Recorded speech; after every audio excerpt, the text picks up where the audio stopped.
Welcome to Community Mindfulness Project's Mindfulness Care for the Resilient Caregiver.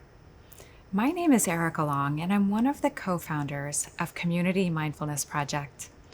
This series has been made possible by assistance from Grace Farms Foundation.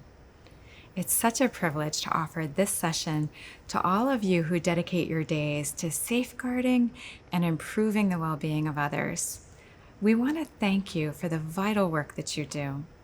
In this session, we'll explore a practice called loving kindness, which helps us to feel open-hearted, and connected. It's one of the most researched meditation practices and has been shown to improve mental and physical well-being. There are many benefits to the practice. It helps us to feel more connected to people, and often life feels more manageable when we feel open and relaxed and connected with others.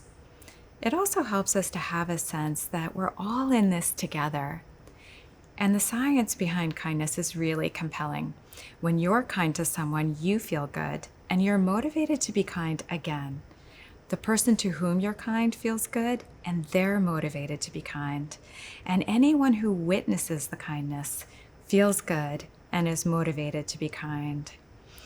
This is really important for caregivers because there are times when we can get tired and exhausted, and when we might feel as though the impact of our actions is small relative to the scale of the problem. But if we understand that we are just seeing the tip of the iceberg in terms of our impact, then we can stay motivated to keep going.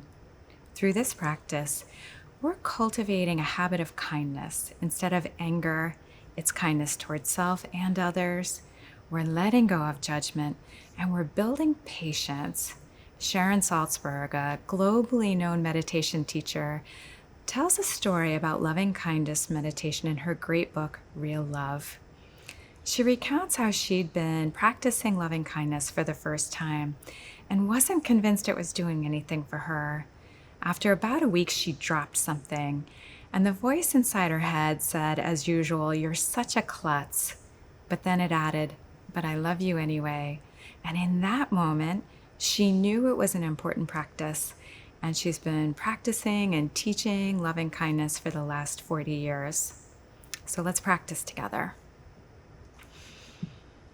So, inviting you to take a position that allows you to feel relaxed and alert, but also sitting with a sense of dignity. And maybe allowing the chest area to be lifted, having a sense of being both strong and open to the world. Bringing attention into the body, sensing into the feet on the floor and the support of the chair beneath you. Noticing where the hands are resting and any sensations of warmth or pressure there. Noticing the movement of the torso caused by breathing, expanding and contracting.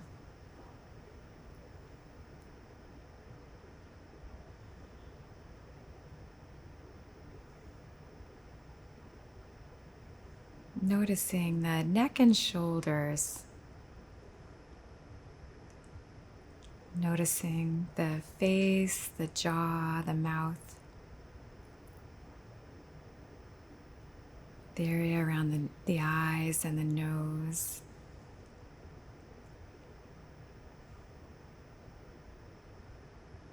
Noticing any areas where there's a tightness or unnecessary amount of muscular activity. Maybe it's the jaw.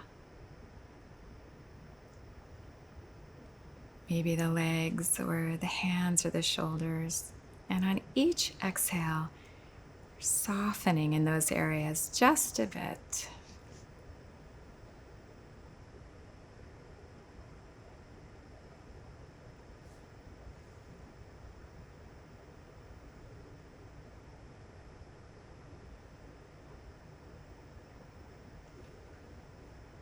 Now taking 3 deep breaths, with attention focused on what it feels like to breathe deeply.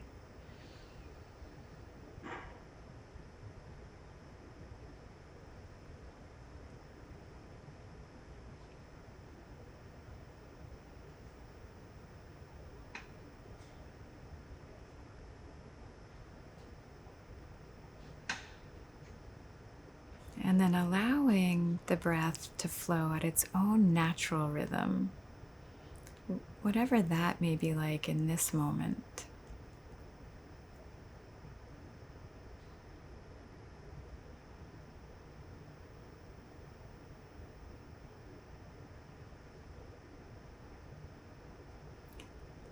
Now, bringing an image of yourself to mind. It could be from any stage in your life, the present, when you were a child, or sometime when you were experiencing joy. And then beginning to wish yourself well. You can start with phrases that have meaning for you. Maybe it's, may I be safe. May I be healthy. May I be at peace. Choose the phrase or phrases that best resonate for you. And you can try lots of different ones on.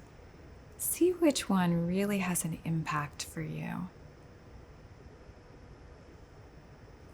And as you recite the phrase or phrases,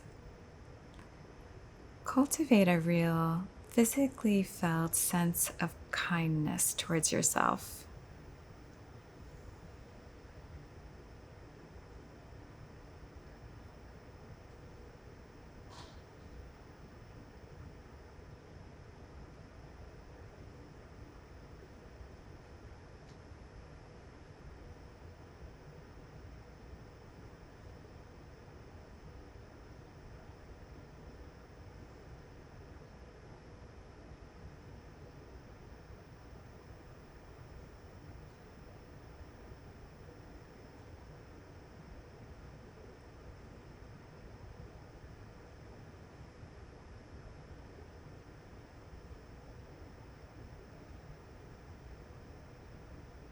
And letting the image of yourself fade a bit.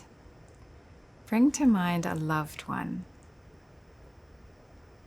Picturing them or having a sense of their presence. Noticing how it makes you feel to think of them.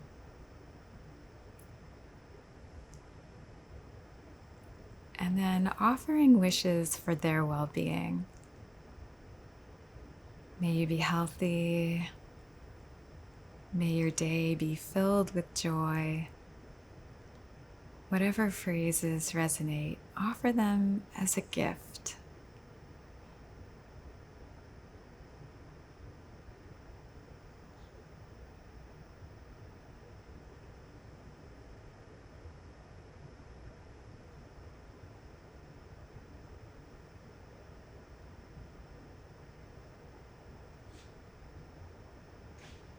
And having a sense of these wishes as emanating from the heart area rather than from up in the head.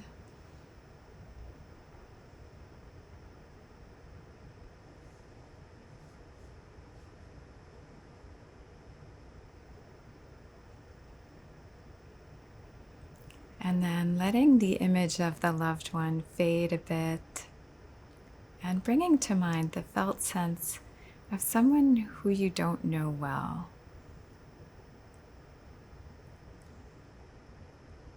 And then offering wishes for their well-being.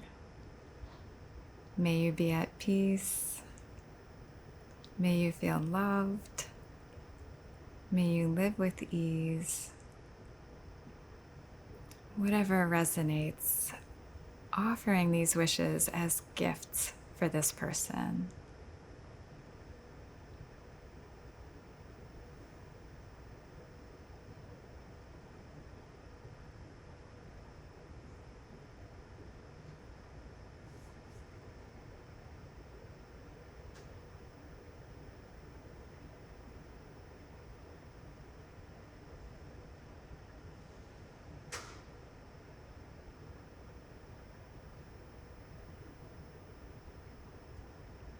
So letting the image of this person go and bringing to mind the sense of someone who gets under your skin a bit and exploring what it feels like to wish them well. Offering them phrases like, may you be happy, may you be healthy, may you live with ease. Just experimenting with this offering, noticing what it feels like.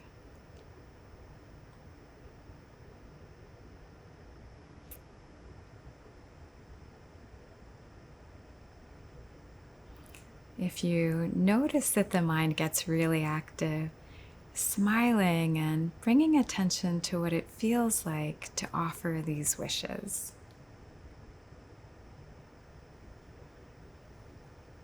Finally, extending these wishes out far and wide, wherever you'd like to send them.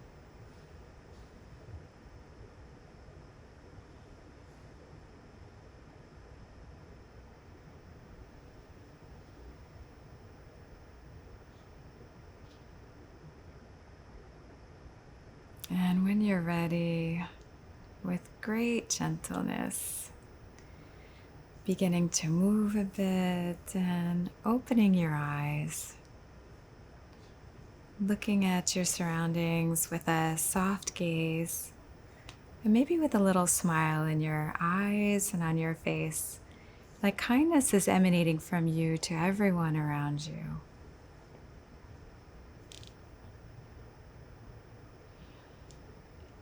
So how do we bring this into our day? Throughout the day, it can be interesting to see if tasks can be done as acts of kindness for yourself and others, just by engaging fully in the task as you're doing it. So maybe it's laundry, cooking dinner, brushing your teeth, or working on a project. Seeing if you can fully engage in the moment in that task with the same feeling as if you were giving a really treasured gift, not for the purpose of generating gratitude, but merely for the purpose of giving. And maybe noticing if this changes how you feel about these tasks. This is also a great practice to do when you're feeling scared or self-critical. And at times when maybe you've shut off your social emotional outlets because you've had a big project at work, so analytical you has taken all of your bandwidth, it's a wonderful practice to do when somebody cuts you off when you're driving, just to say, may you get home safely, and see if that feels different in the body than what the typical reaction might be. And then lastly, when you're walking down the street, it can be really fun just to look at everyone you pass and silently offer, may you be well, may you be well, may you be well. So in closing, wishing you well and thanking you for the noble work that you do. We hope that this has served somehow. Please do feel free to reach out with any questions or comments to welcome at communitymindfulnessproject.org. And you can also visit the website communitymindfulnessproject.org for guided meditations and book recommendations and lots of other resources. So thank you so much, and until the next installment, take good care of yourself.